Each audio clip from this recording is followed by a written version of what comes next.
To begin our program, please welcome back to the stage the League's board chair, Frank Sanchez.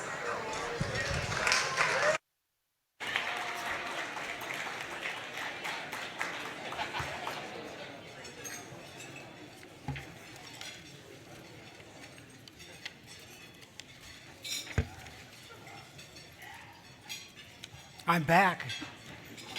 Hope you enjoyed your dinner and each other's company. And we are so grateful for your faithful and constant support of the Preservation League. We often say, and it's worth repeating, that were it not for you, our supporters, we couldn't fulfill our mission to preserve the significant and diverse culture, places, communities, and buildings of New York State. By doing this, the League makes New York State a better place to live for everyone. Our efforts add to the quality of everyone's life every day. The League envisions a New York State where our diverse heritage is valued and protected, and we strive to make that happen. The League is New York's statewide non-government preservation organization, so we are private.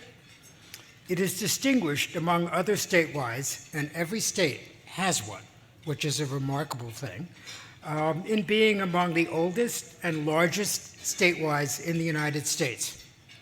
By enabling us, all of us, to be surrounded by touchstones to our history, reminders of our unique and individual heritages, and outstanding architecture, the League makes walking down the street or driving through the countryside a richer, more meaningful, and more pleasurable experience. This both grounds us and provides a path to our future. When my kids were very little, I always told them to look up, look up. That's my motto, look up, see what's around you. And I know that growing up in Brooklyn's Bedford-Stuyvesant, a vibrant, multicultural community of blocks and blocks of beautiful brownstones and churches and public buildings, I know that's going to have a profound effect on my grandchildren who live there. Just like growing up in Pine Hill, New York, which is at first glance just a tiny little village in the Catskills, population 212, but one surrounded by dozens, and I mean dozens, of ethnic, working-class summer vacation hotels, and located at the foot of Bel Air Mountain, where some of you may have skied, which drew skiers from New York City who didn't have access to places like Sun Valley or Alta. That had a huge effect on me. I think that's why I'm a preservationist. So for these reasons, the work of the League in helping to enable historic preservation in places like Pine Hill and Bedford-Stuyvesant and Albany and Buffalo and Elmira and Syracuse and Sag Harbor Hills through technical assistance study grants, low-interest loans, recognition programs like 7 to Save and the Excellence Awards, educational webinars and online programming, and constant lobbying and meetings with legislators at the state and federal level to protect the appropriations that support historic preservation, and incentive programs like the preservation tax credits, that is crucial and essential to protecting the quality of life in New York State for all of us, for everyone, not just preservationists, for everyone. And to close that circle, your support is what enables us to do that. It's been a tough couple of years for the planet, which is why I'm so happy to see all of you here. Dealing with human loss and suffering from the COVID pandemic and now from the war in Ukraine. And through that, the League is very fortunate in these times to be able to count upon a vital and talented staff, board, and trustees council, and many of them are here tonight. Earlier this year, we lost one of that number, our valued board member, Lori Zabar. Maya Angelou wrote, "I've learned that people will forget what you said, people will forget what you did, but people will never forget how you made them feel." Lori made you feel great.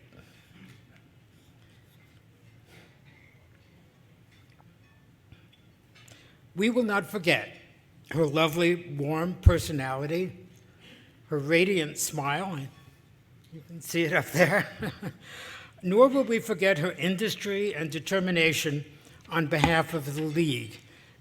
She personified what a board member should be.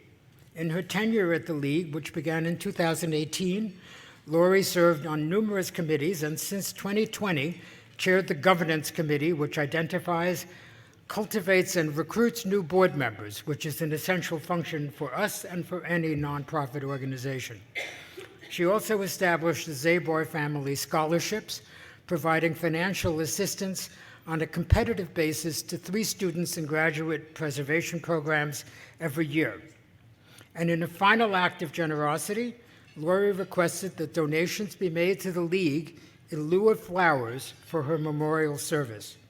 And to date, more than $27,000 has been raised, which the League plans to add to the Zabar Scholarship Fund.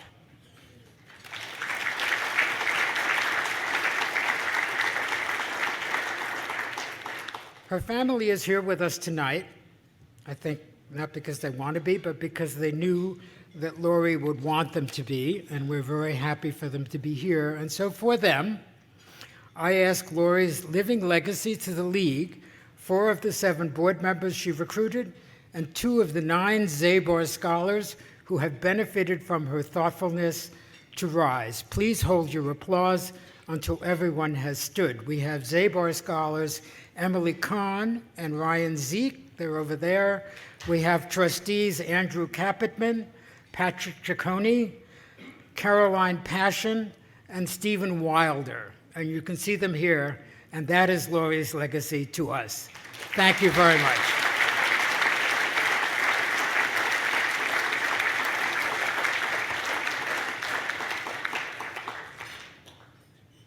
Now, for those of you who are new to the Preservation League, we want to offer a special welcome to you in the form of a video narrated by our president, Jay DiLorenzo.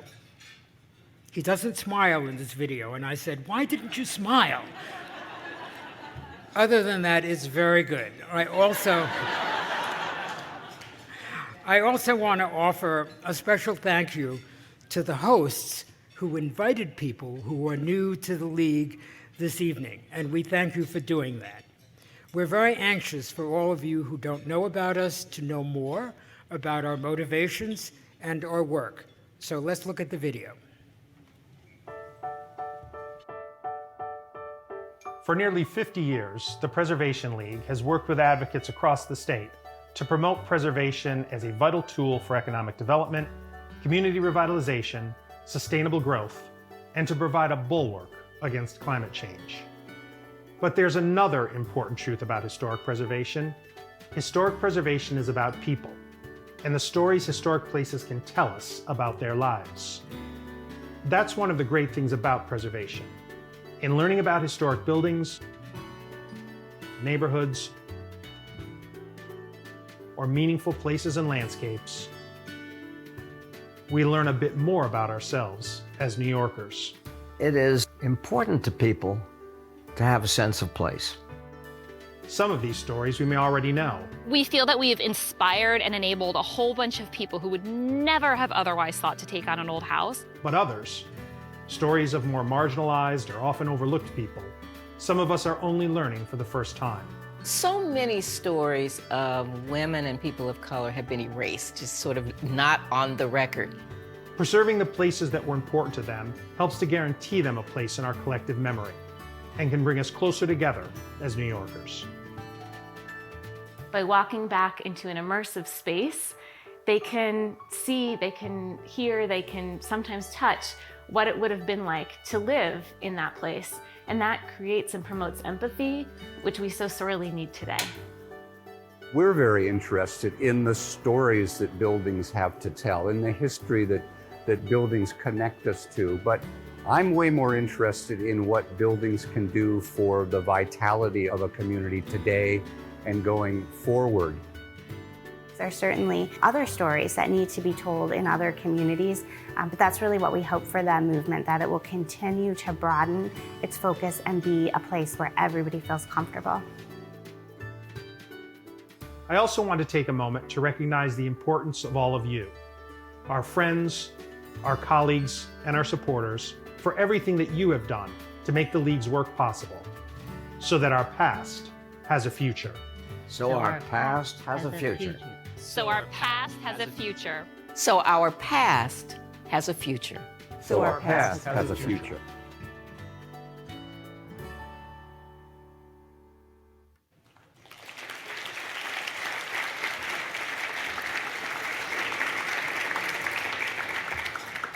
And now, it's my pleasure to introduce the person who makes it all happen, the man who has led the League for 2 decades, Mr. J. DiLorenzo, and smile.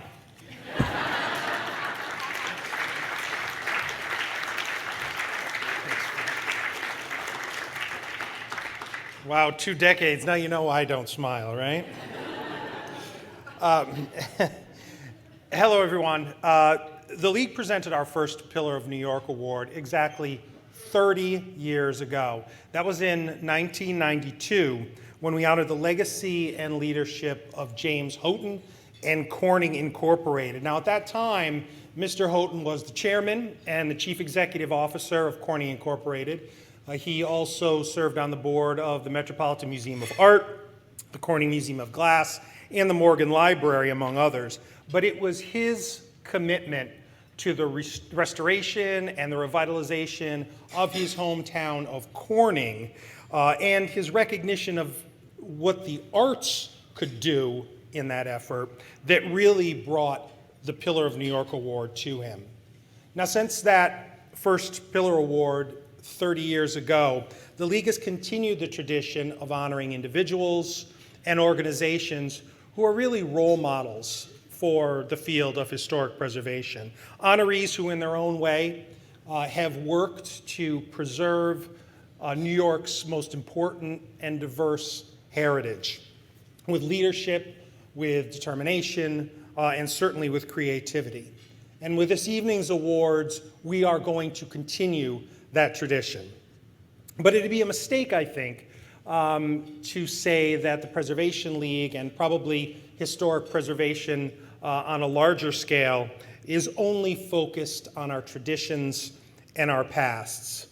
As the world has changed, and it has changed a lot in the last few years, the League has adapted to meet those changes. We continue to honor our traditions, but we're also embarking on new paths to maintain preservation's importance and relevance in a time of climate change, a shortage of affordable housing, and a realization that there are many people whose heritage has been overlooked for far too long.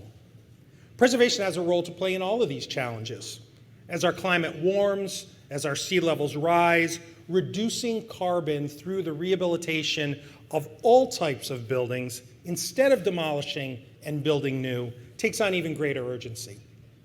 As the need for scarce housing becomes even more pronounced, we recognize the value in adaptively reusing all sorts of buildings, whether it's the historic mill in the walkable neighborhood somewhere in upstate New York, or a vacant office building in one of our cities. And as we seek to learn about the lives of so many whose rich and important history have for too long been overlooked, we depend on those real, tangible places, the places we can see, the places that we can touch, to help us to understand their stories. So in the months ahead, we look forward to working with all of you, our donors, our trustees, our colleagues, our friends, to respond to these challenges as we work to build a stronger, a more sustainable, and a more equitable New York, much like our first Pillar honoree, James Houghton, did all those years ago in Corning. So now, let's turn our attention to meeting this year's honorees, and this evening, You will see a short video prior to each honoree that'll tell you a little bit about them, what they've done, their wonderful accomplishments. So please turn your attention to the screen as we meet our first honorees, lovingly referred to as the mother and father of Brooklyn Heights, and that would be Nancy and Otis Pearsall.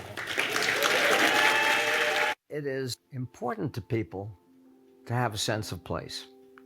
And Brooklyn Heights overflows with a sense of place. You can't walk down the street without your eye catching something that gives you pleasure to watch.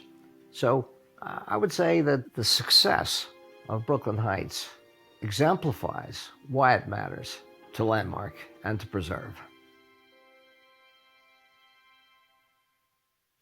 My name is Otis Pearsall. My name is Nancy Pearsall. We are enormously proud and pleased to have been designated Pillars of New York. It's a wonderful thought. All around us, actually, if you just look around around this room and then extrapolate out to the neighboring houses, we are surrounded here by history. And that's a history that would have been utterly obliterated had the BART Act not come along, had a group of folks here in Brooklyn Heights not taken this to heart and worked, ultimately to achieve landmark designation, historic district status. All around us, there has been evolution. And all you have to do is to look at the skyscrapers that are going up in downtown Brooklyn to see what we might have become had we not been designated. It is essential to keep good records if you want to ever know the who, what, when, where of any campaign, any landmarking campaign, short or long. Well, I was a history major at Smith College, and I thought past was important to know of for everything. And certainly it affects your future and affects ours. We just knew we wanted to live in this house, and we're so pleased we managed to do it. We love living in Brooklyn Heights. Very rarely, I would say, is a preservation project handed to you on a silver platter with a happy outcome in view. It was never clear what the outcome was going to be. We had to fight the whole way, and ultimately it was successful. But if you don't have a never give up point of view, always pushing ahead, always seeking to move the ball forward, you're never going to get there. And it did get done. Some tenacity.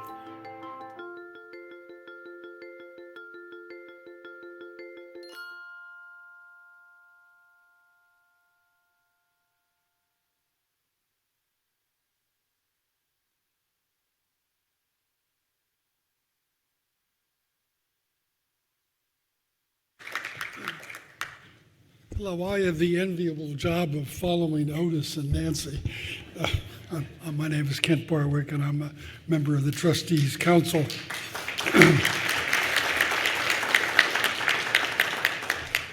There's a pantheon in the world of city building. There are great figures like Hadrian and Haussmann and L'Enfant.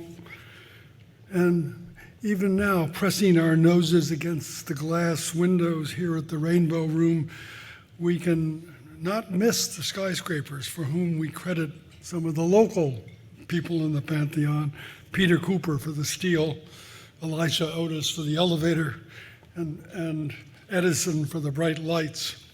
But there's much more to New York than we can see at night out these windows. First of all, behind us there, the dark North River, the Hudson River, that linked to Whit Clinton's great big ditch to the Great Lakes and to Europe, making New York the greatest city in the world. And over there, Central Park.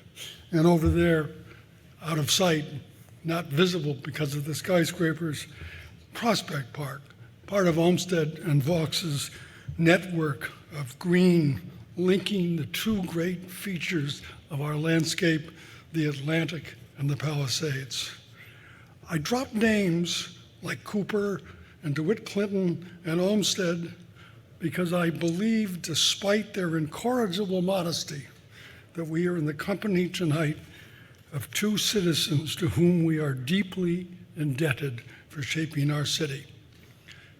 In 1958, when other young professionals were dreaming of Westchester or Connecticut, Nancy and Otis moved to Brooklyn Heights and started what became a lifetime of work fixing up an old house in a declining, if still beautiful and gracious neighborhood.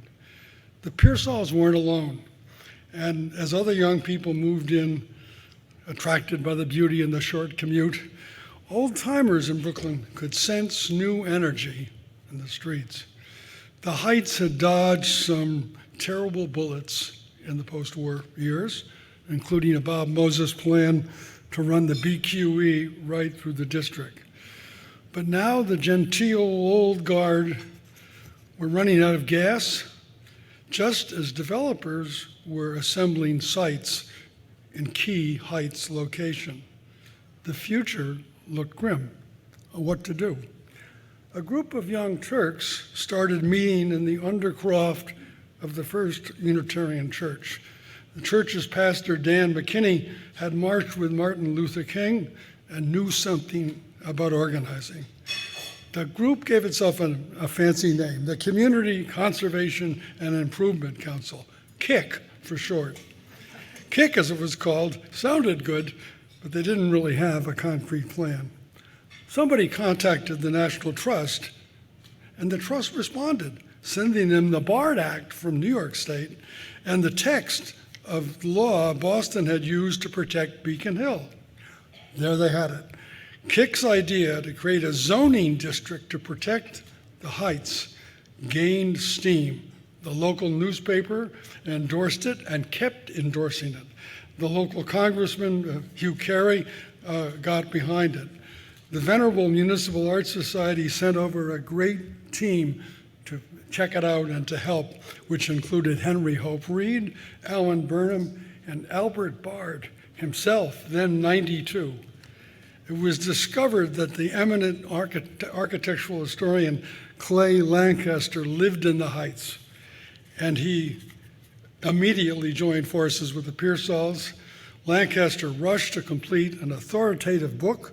Old Brooklyn Heights was published in 1961. By then, regular walking tours and slide lectures had gathered a huge following. Everything seemed set for success. But as sometimes happens in New York, time went by and nothing happened.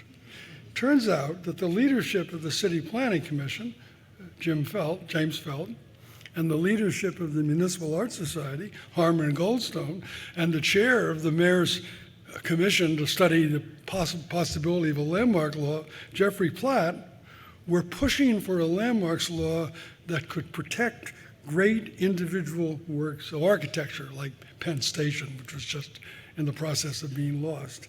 And these very wise men were terrified that adding a big historic district would enrage the real estate community and everything would be lost. In effect, they wanted Brooklyn Heights to stand down. Now, many in this room knew James Felt and Harmon Goldstone and Jeffrey Platt, and they were, in fact, great New Yorkers. But those three eminent gentlemen failed to realize that the Pearsalls were better organizers. And the Pearsalls weren't going anywhere. The city kept stalling. At one point, late in the game, it was decided by some bureaucrat that they needed an index card with the date and architectural style for every building in the proposed district. Well, Nancy Pearsall and Clay Lancaster then filled out 1,316 index cards.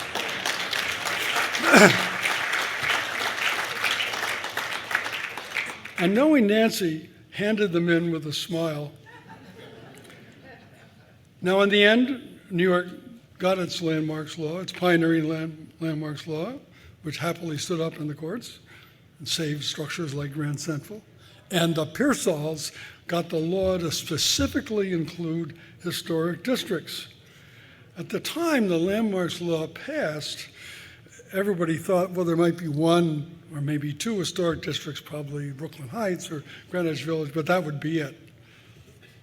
But what the Pearsalls put in motion changed the way New Yorkers thought.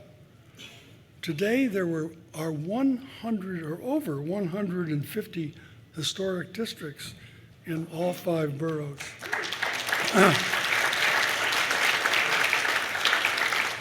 And more will come. Think of it.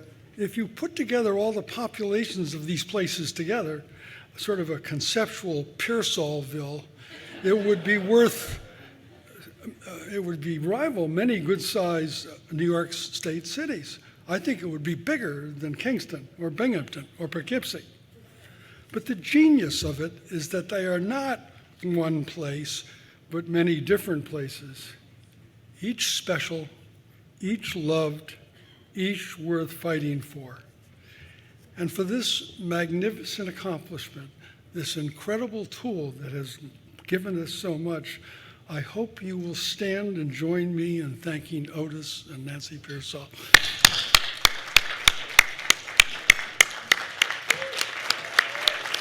Thank you.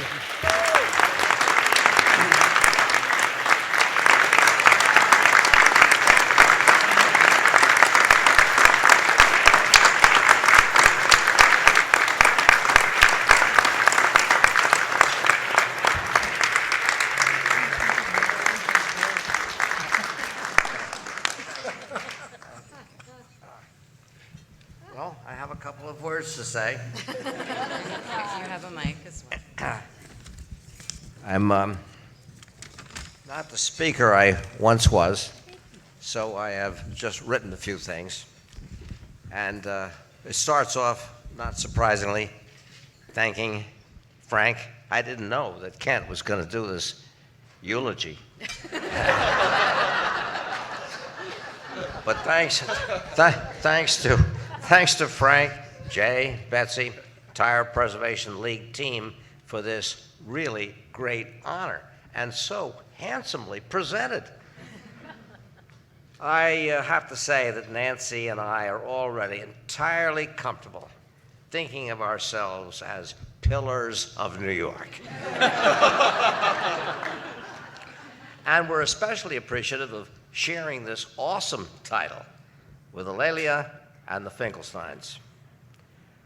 Accustomed as we preservationists are to battling with our backs against the wall so that our past has a future, it seems only fair to take a moment now and again to assess not just the setbacks, but what has been accomplished. For Nancy and Otis, this is just such a moment. And for us, the beginning has to be that moment, November 1958, when with Robert Moses, the Watchtower Society, a borough president intent on legacy, commercial interests trading landmarks for profit, all closing in, we realized it was simply up to our community to get it done. In the years since, there has been so much accomplishment by so many communities, by so many in this room, and by so many brethren who have passed but are not forgotten, that Nancy and I would like, in the grandeur of this beautiful moment, to thank all who have contributed to assure that our past does indeed have the future it deserves. Thank you.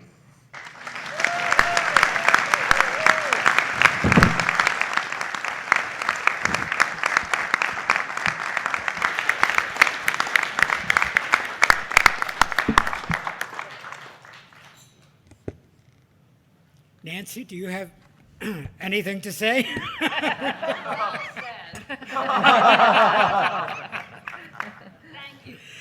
Thank you both. That was wonderful.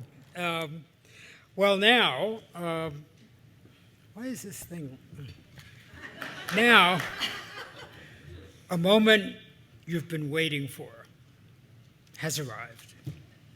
Allow me to introduce, where is she?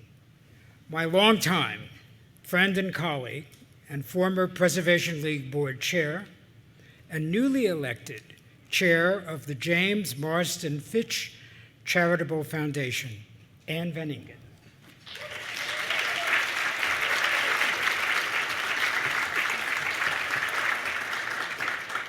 Hello, Frank, my dear. Hi. All right. So I think these are the right height now, right? Like this? Thank you. Yes, yes. Okay. This is delightful. I'm so glad to be here tonight in this wonderful room with all of you. This is such a celebratory moment. It is delightful to be back here in the Rainbow Room for this wonderful event. This is truly, personally, I think, the most beautiful room in New York, and certainly the most celebratory. This is just wonderful. So let me get here. So spending time with all of you in person here underscores this year's theme about the connection between historic preservation and the stories of the people involved, and how that connects all of us. I also want to say a special hello to our virtual audience, which I hope is now joining us. Folks across the state who couldn't be here tonight, but through the wonders of technology can see what we're doing. Indeed, there are so many people in every corner of New York State protecting historic architecture and communities. Historic preservation does directly make a difference in people's lives. So we thank all of you here tonight and online for your support of the League over the years. It has been crucial, so important. And we also thank you for joining us tonight to celebrate our honorees and to hear about the impact and importance of the League's work. So we do have a very special request tonight, and this is the interactive part of the evening. Trust me, this is going to be fun, so you get to laugh. So we're giving you a way to make an even bigger difference tonight by joining all of us with a special gift to the League. So funds raised now, we're going to do a little online fundraising.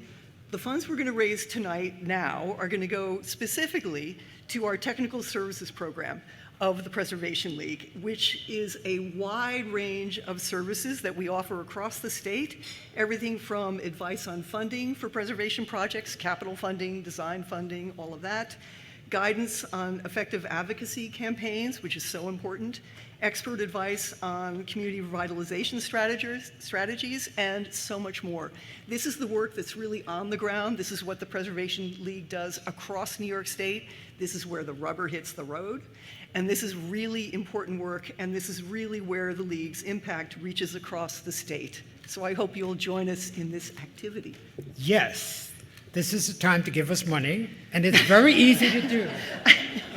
So here's what you do. You take out your cell phone, and you text your pledge to the number that you see on the screen, 475-252-8977. It is there, right? Oh, yeah, there it is. Type the keyword GIVE, your pledge, GIVE, G-I-V-E, your pledge amount, a message, and your name. We'd love to see your messages, and we're going to put them up, so please share with us right now for a truly interactive program.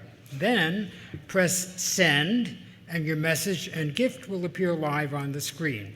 And if you're bashful and you want to give anonymously because you're making such a big gift, that's okay. So you can do that. You can do that. And if you need technical help with any of this, raise your hand. We have lots of people in the room who are happy to be rushed to your side and help you beam into your telephone. So don't worry about that. And while you're getting out your phone now, let me tell you what your gift can do for our technical services program. So historic preservation, we all know this, but historic preservation is one of the best ways to build thriving neighborhoods, promote economic development and sustainable growth, and to provide, as we've said before, a bulwark against climate change. And we all know that. So right now, at this moment, it's imperative we come together as New Yorkers and help the League protect the places that matter and make a lasting difference in all of New York State's 62 counties. And trust me, a gift of any size counts. The League does not have an enormous staff. So if you want to give us $1 million, that would be great, but you don't have to. You can do less. That would be fun. We'd love that too. Truly, don't be shy. So now, if you're too shy, if you're too polite to pull out your telephone, I get it. We don't do that in the Rainbow Room. It's not being done, except when you get permission, and you have permission tonight. So you have permission. This is good. Thank you.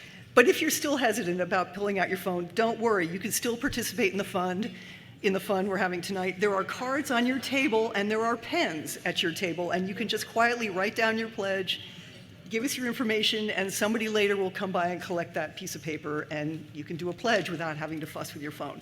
So don't worry. We have many options.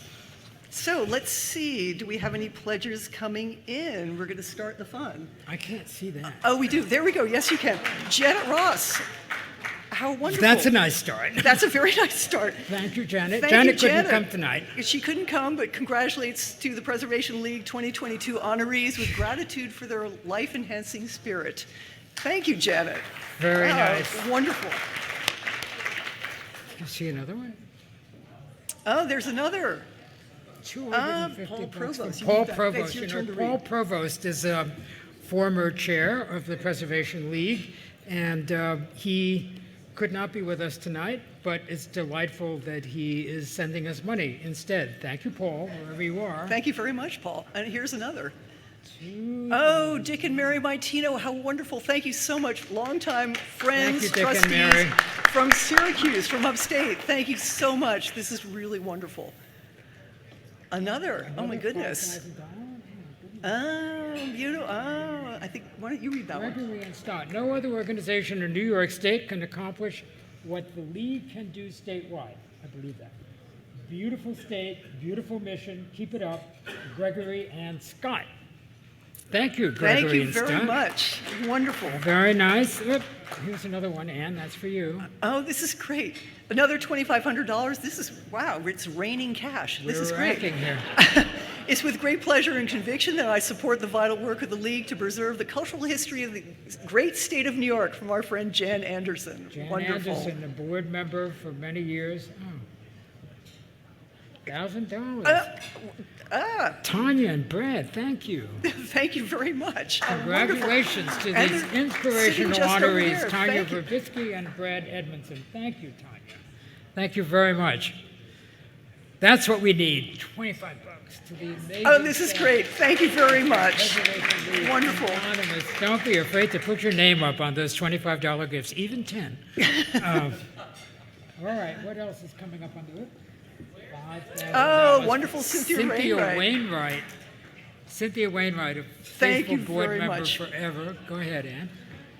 Another anonymous former board member, $2,500. Thank you. Again, it's raining cash. Oh, I This think is I great. know who that is. Thank you for $100. Thank you for all you do for the lives of New Yorkers statewide. Gwen, Gwen.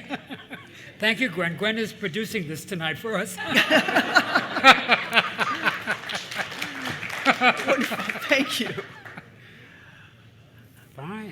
Lovely. Karen Arison, a longtime board member from Buffalo. So money's coming in from all over New York State. Thank you, Karen. Thank you, Karen. Wonderful. Yes. This is great. Well, look at that. We're at $29,375. $1,000. And now we just topped 30,000. From Lee Miller and Leslie Friedman, who was sitting right there. Thank you very much, both of you. We Thank you. appreciate that. Thank you. $100. So. Oh, Christiana. Lovely. Thank you. Thank you. Thank you. The wonderful executive director of the James Morrison Fish Charitable Trust. Bravo to tonight's honorees, and thank you to the League. Thank She you, had Christiana. to give $100 because you're up here. This is true. Right. Thank you, Christiana. $1,000. Andrew Capitman and Margaret Doyle, thank you very much. A brand new trustee who just rose before. Thank you very much. We broke $30,000 already. $200. Anon. Thank you, Anon, very much. Anon. Thank you. It's a good name. Oh, lovely. Thank you. Thank you very much. 31,100. Yeah, Another $500. It's raining Love cash. what you do. Keep on doing it. Ray Pepe. Thank you, Ray. Thank you, Ray. Thank you, Karen. A former pillar. Thank you, Ray. A former pillar, right? Oop, look at that one. John Odie and Anonymous. Thank you, John John. Odie Anonymous. Thank you. Did you push the button too soon? Thank you.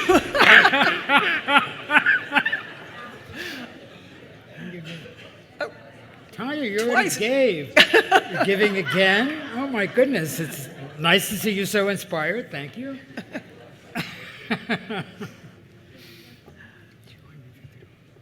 Lori, oh, thank you. Thank you, Mark. Thank you, That's Mark. very sweet. Thank you, Mark. That's very sweet. Add that to that $27,000. Congratulations, Amelia. Yes, indeed. Thank you.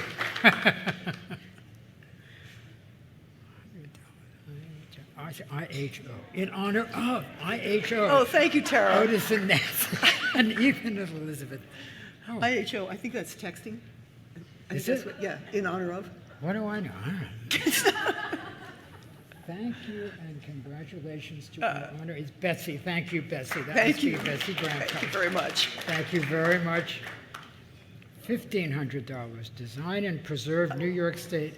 Susan and Charles, thank you Susan very Chin much. and Charles McKinney, thank you very much. You have a good table. I have a good They're all table. giving money. It's all planned. Give $100. Thanks from Peter. Oh, thanks, Beulah. Greenwood Cemetery. Another $100. Such an inspiring evening. Thank you. And you Thank must you. be the inspired one. Apparently Sure as so. me. Okay. Thank you. $500. Lisa and Ian Levin. Thank you very much. Very much. Wonderful. Thank you. Thank you. This is great. $100. Keep up the good work. Harvey. Thank you, That Harvey. wouldn't be Harvey Susnick, would it? Thank you very much. Honor of Abraham and the Pearsalls. Well, thank you very much. Thank you very much. Oh, this is great. You want to read that one?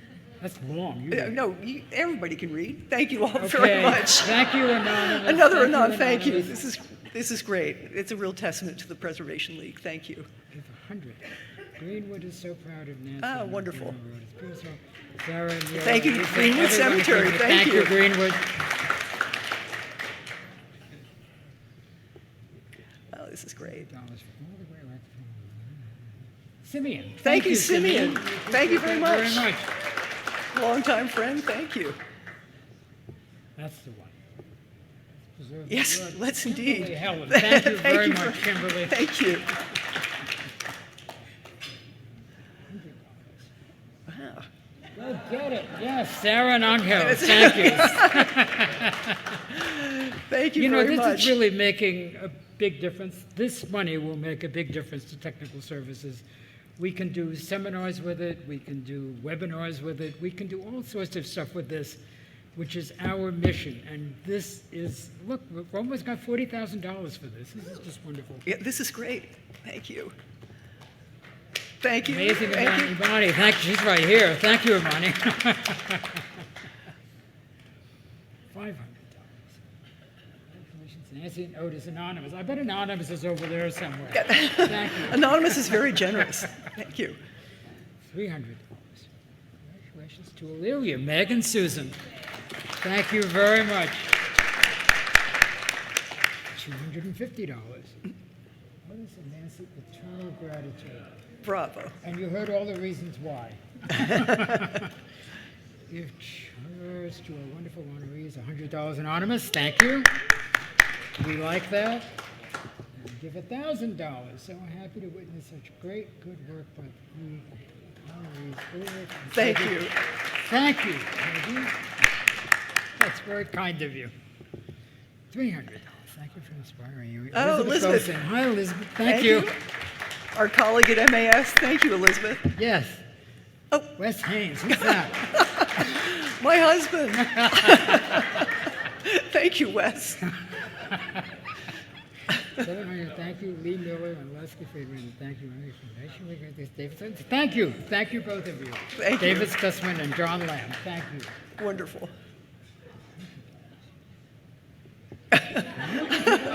Yes, and thank you to whoever invited Whoever the you are. newbie. Yes. There are lots of newbies. $1,000 Yeah, anonymously this is great. carry on the great work. Thank you. Thank you, Anonymous. We love it. Look, we broke 40,000. All the pillars and for setting an arrow example for the future. Atticus and Edith, my grandchildren. Thank you. It's good you're starting them early, Frank. Yes, very good. $1,000. Lloyd Zuckerberg, who couldn't be with us tonight. So, well, Lloyd is remote with that message, and he is often with us. We wish he could have been here tonight, but we thank him very much for his gift, which I think wraps it up. Thank you so much. This was really fabulous. Thank you. Thank you. That's a handsome amount of money. This is wonderful. So thank you, everybody, so much for this text giving. The system remains open all night, so keep those pledges coming. Feel free. You can also visit the check-in desk in the lobby to make your donation, or if you want to fill out your cards, as I mentioned, feel free. And thank you again so much. Bravo.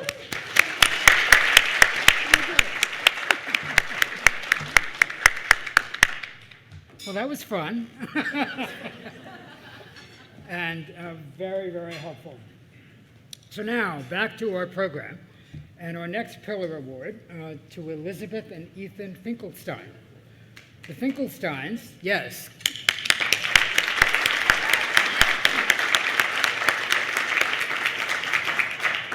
The Finkelsteins have created a hugely successful Instagram site called Cheap Old Houses.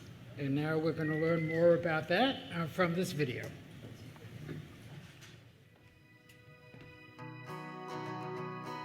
All right, ready? When we started Cheap Old Houses, we knew that there was a housing crisis in this country. We knew that people couldn't afford houses, especially people who are on Instagram, which is typically the millennial generation, who feels totally priced out of the housing market. And when we started it, we knew that it would resonate with people. I don't think in a million years we thought we would have almost 2 million followers, though. No, I mean, I think we started this kind of for ourselves. We were looking for our perfect cheap old house. I think we're kind of surprised, yes, by, how captivated people are by cheap old houses. We honestly started this for fun. We did not think we would have a TV show. Never in a million years thought that this would be anything more than a really fun way to spread our love of old houses around to people who might not necessarily feel like they define themselves as preservationists.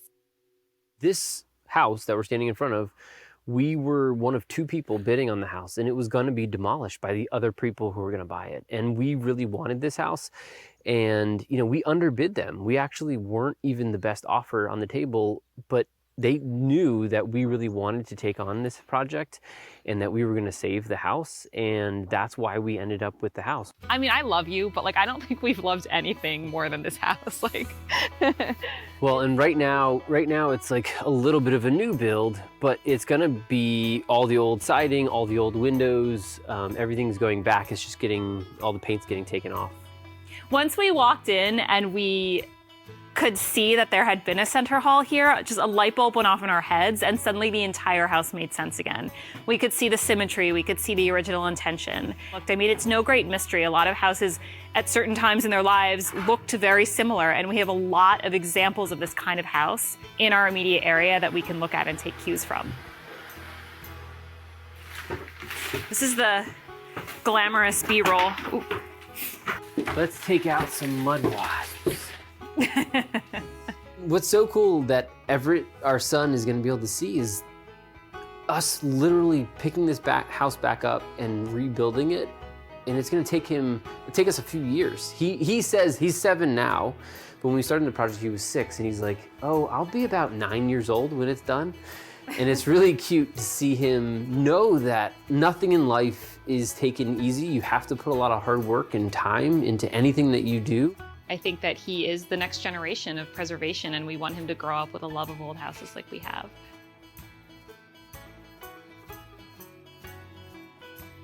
Here is our graveyard. This is 1792. The graveyard was kind of the thing that sealed the deal for me on loving this property. Just a nail in the coffin. To feel as if all of these families lived in this house, loved this house, and are still with this house makes us feel like we're restoring something that's just been very important to so many people.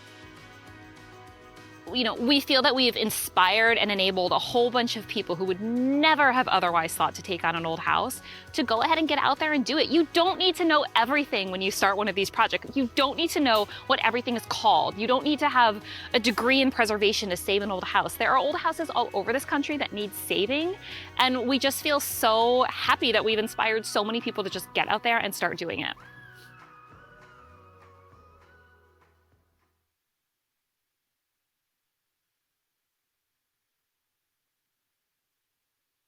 Hello, I'm Brett Waterman, fellow preservationist and host of the TV show Restored. The Preservation League of New York State has afforded me the privilege of introducing my friends Elizabeth and Ethan Finkelstein as honorees in the 2022 Pillar of New York Awards. Now, you just saw a video where you hear Elizabeth and Ethan talking about how they got started in preservation and all their efforts to enable and to inspire people to consider a historic structure as a place to call home.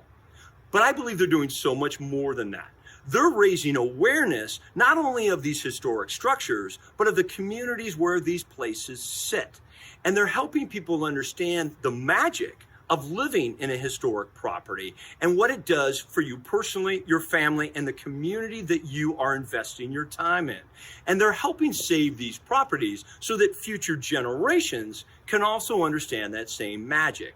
So more importantly, tonight, I want to say congratulations, but to my friends Elizabeth and Ethan, a big thank you. I love what you're doing. You make all of our jobs so much easier because it takes all of us to save these historic properties for future generations. Congrats again.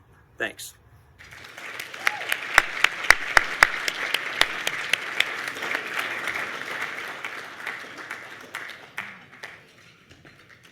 Here they are.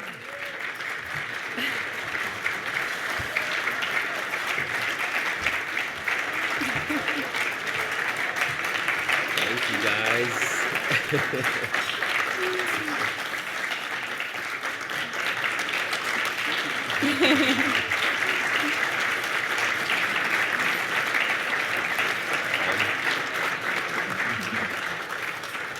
Thank you. So, Elizabeth and Ethan, since Brett's in California, and where did he get that hat? I don't know. It's amazing, right? It's his signature trademark, yeah. The pleasure of physically presenting the Pillar Award falls to me. What you've accomplished to me is something nothing short of amazing, because I have only sent 2 Instagram messages in my entire life. But to everyone else here, I know that it's really something that has changed the way that preservation happens for an awful lot of people, and you've introduced a tremendous new audience to this. So I'm very honored to present this to you, and you realize, you being a graduate of Pratt Institute, that I am also a graduate of Pratt Institute. I did not know yes, that. I got an architecture degree there a million years ago.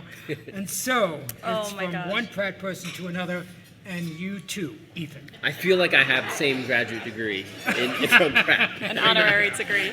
Thank you so much. Thanks, Frank.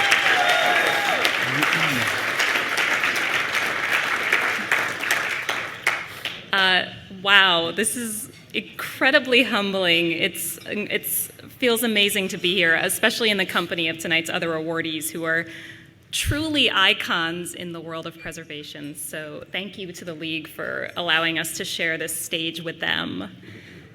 Preservation means many things to many different people, but to us, preservation is people realizing their great life purpose through the restoration of their house. I think it's a universal truth that love can make people do crazy things. And they say that love makes fools of everyone, but I like to think that love can make old house restorers out of everyone. So Ethan and I have made it our life purpose to make people fall so desperately in love with these houses that they have no choice but to spin around in circles, figuring out how to buy them and how to restore them. And this has happened to hundreds of people who have purchased and restored homes that we featured on our Instagram feed.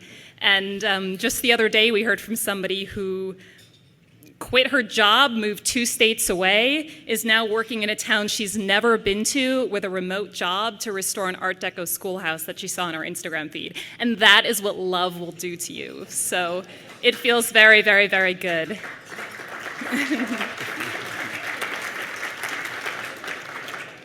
Cheap Old Houses is a community, and I just want to take a moment to thank the people who have helped us build it. Beginning with our amazing staff, Christiana Pena, who gave a donation tonight, and we love her dearly. Alex, Lise, and Kim, who is sitting at our table. Our manager, Bill, HGTV for putting Old House nerds on television. Our production company, Critical Content, and Anne, who is our producer there. Our amazing book team, by the way, we're writing a book coming out in fall 2023. Angeline, Christina, Will, and Susan Brinson, who are at our table tonight. Our parents for instilling in us a love of old houses that we get to share with 2 million people every day. And to those 2 million people who have proven to the world that young people desperately want these houses, and if given the resources, would gladly upend their lives to restore them.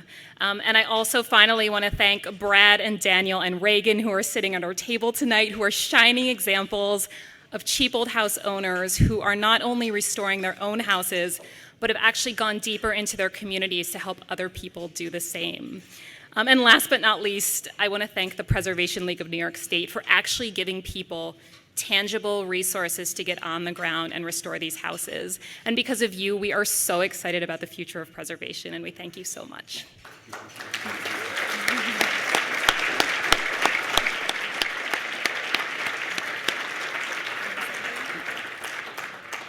The only thing I request this evening is for just a quick happy birthday to my wife. On Friday is her birthday. That's all she said everything. Oh boy.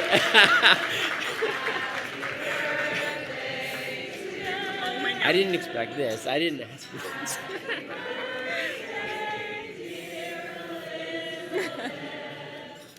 Happy birthday to you.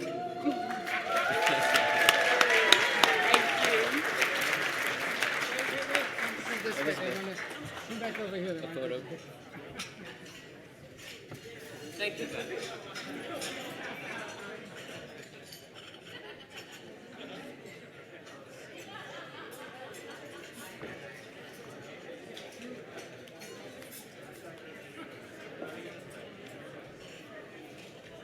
Well,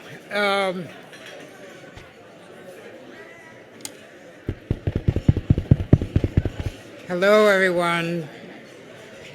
Welcome back. We have one more award to give. If I could have your attention. I know you're enjoying the dessert, but everybody quiet down, please. Tinkle on your glasses, that's it. Thank you. Thank you. So, up the Hudson River in Irvington is a wonderful house with an inspirational history, which led the League to our next Pillar awardee, Alelia Bundles.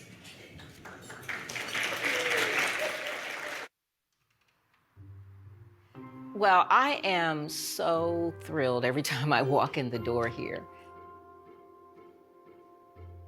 So many stories of women and people of color have been erased, just sort of not on the record. And for me, it has been almost a lifelong journey to be able to find the details of Madam Walker's story. And in telling her story, the arc of her story from a plantation in Delta, Louisiana, to her home in Irvington, New York, means that I can make her come alive. And I can make her real for other people.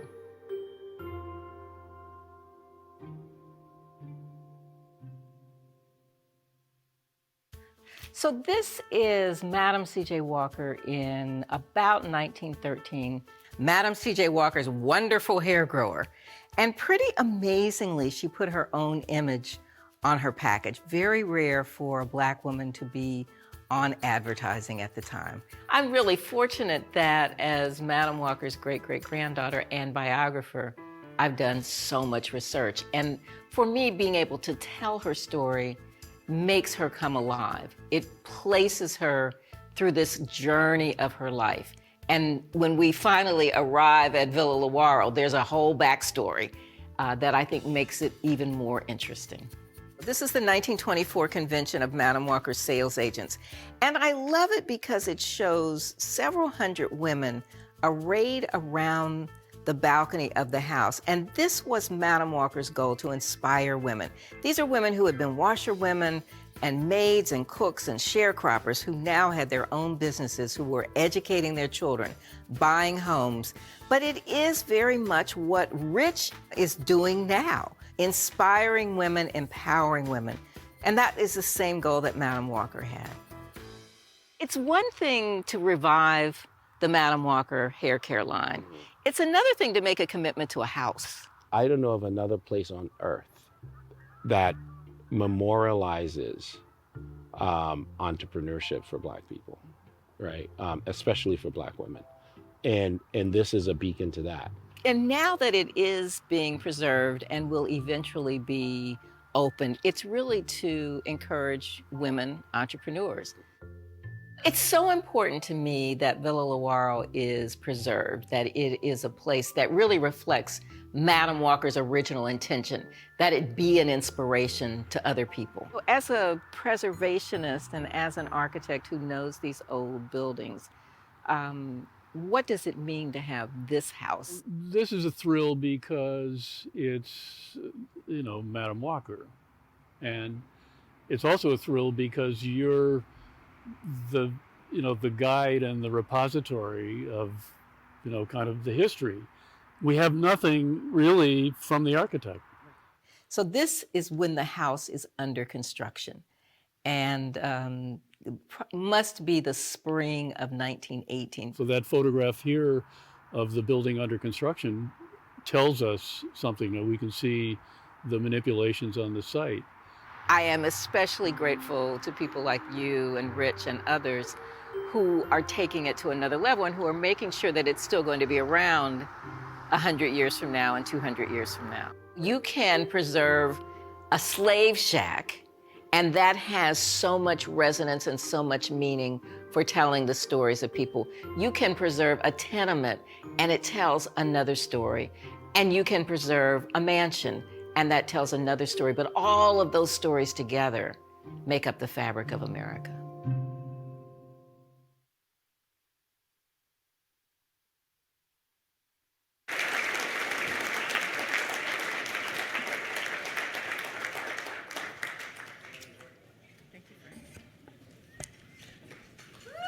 Our microphones are the same height. Our microphones are the same height. Lilia points out that the mics are the same height. Very good. And I have on heels. So we all know about fate. As fate would have it, Rich Dennis, who you saw in the video, the founder of the New Voices Foundation, which is now restoring and repurposing Villa Lewaro as a think tank to foster entrepreneurship for women of color, called in dismay this morning to say that he was stranded in New Orleans after multiple flight delays and could not make it back to New York tonight in time to present the Pillar Award to Alelia. You know, flights have been miserable lately. I hope none of you have had to put up with this, but that was such a shame. However, fate brought Alelia and me together nearly 40 years ago when Villa Lewaro was in less felicitous hands, and she reached out to the National Trust for Historic Preservation, where I was working, for advice and support. And fate has now determined that I should be presenting this award tonight to her in Mr. Dennis's stead. Thank you. As Alelia's devoted friend and admirer, nothing could please me more than to be able to do this. Alelia's tenacity and sheer endurance over a lot of years to find a secure future for Villa Lewaro in a way that paid tribute to Madam C.J. Walker's vision and entrepreneurial spirit is two things. It is at once a story that is familiar to many preservationists, Otis and Nancy for sure, and Otis said the line himself, never give up in your battle for historic preservation and to preserve buildings. And it's a story that could not have ended better. For that, and for giving voice to the history of her family, and by extension, all African Americans, through her numerous publications, podcasts, documentaries, and television programs. This is a media person. I am humbled to present the Pillar Award to Alelia Bundles. Thank you, Frank.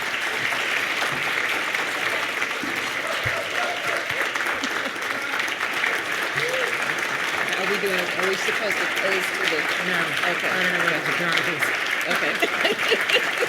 I'll hang on to it. Okay. Thank you all very much. And thank you, Frank. And yes, we go a long way back. This is, as they say, a really big deal. When I was a management trainee and a baby producer at NBC News working in 30 Rockefeller Center, I used to come to the Rainbow Room every now and then and splurge on a drink. So this is really nice. That was 50 years ago almost. So I'm humbled and grateful to see so many friends from different parts of my life, from the National Archives Foundation and Columbia, Woodlawn Cemetery. Megan Susan, thank you. Sundial Unilever and our new hair care line, Madam by Madam C.J. Walker. AC Eggleston, EVP and COO of Unilever North America, is here. And Kara Sabin, CEO of Sundial, couldn't come because she tested positive this morning. She's okay, but we miss her. I know that my great-great-grandmother was very intentional when she acquired the property in Irvington and when she asked Vertner Tandy to design a mansion that could be seen from the road to Albany. She even told a reporter that she hoped the house would inspire young boys and girls to their possibilities. It is a little-known fact that Madam Walker herself was an early supporter of historic preservation when she gave a leadership gift that helped the National Association of Colored Women acquire Frederick Douglass's home in Anacostia in Washington, D.C. in 1918. But she could not have known that Villa Lewaro would become a National Historic Landmark or a National Trust for Historic Preservation National Treasure, or that her vision would one day be recognized by the Preservation League of New York State and be in such amazing company with the Pearsalls and the Finkelsteins. When Frank first called to tell me that I was being considered for a Pillar Award, my initial reaction was that I wanted to share the honor with the many people who had made sure that Villa Lewaro received the recognition it deserves. From people like Phyllis Garland, my Columbia Journalism School professor, who insisted that I write my master's paper about Madam Walker in 1976, when that was the farthest thing from my mind, to architect Richard Dozier, who wrote the National Historic Register application that same year. From Ingo Appel, who bought Villa Lewaro and began renovations in the 1980s when it seemed like a white elephant to most people and surely a money pit. To Harold and Helena Doley, who owned and cared for the home for 25 years. From my grandfather and the Walker Company employees, excuse me, who saved the letters, photographs, and documents that helped me tell the story in such detail. To my parents, who were wise enough to encourage me to be a journalist so that I could discover my family history in my own time and on my own terms. From Brent Leggs, who elevated Villa Lewaro's status in the preservation community, to Marilyn Wood Hill, who has been a quiet champion of our efforts in the Westchester community. From our friends in the village of Irvington who value Madam Walker's legacy, to Susan Olson and Frank Sanchez, who were early supporters. But I especially share the Pillar Award with Richelieu and Martha Dennis, with Steve Tilley and Stephanie Reinhardt and the staff at Tilley Architects, with William James, who manages the property, and with Edwin Garcia, who now knows every nook and cranny of the house.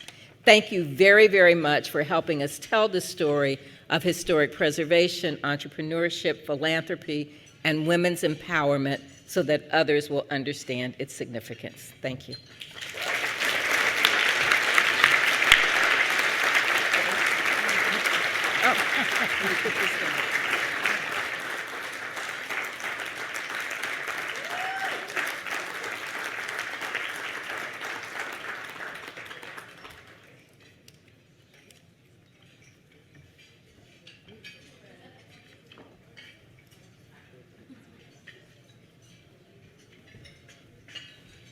And that's it, folks. Congratulations again to all of our honorees, and thanks again to all of you for coming. It's been a privilege for me to be here tonight in their presence, as well as to have been in yours. And all of us at the League look forward to seeing you next year at the Pillar Awards again. Enjoy your desserts, enjoy each other for the rest of the evening. Good night.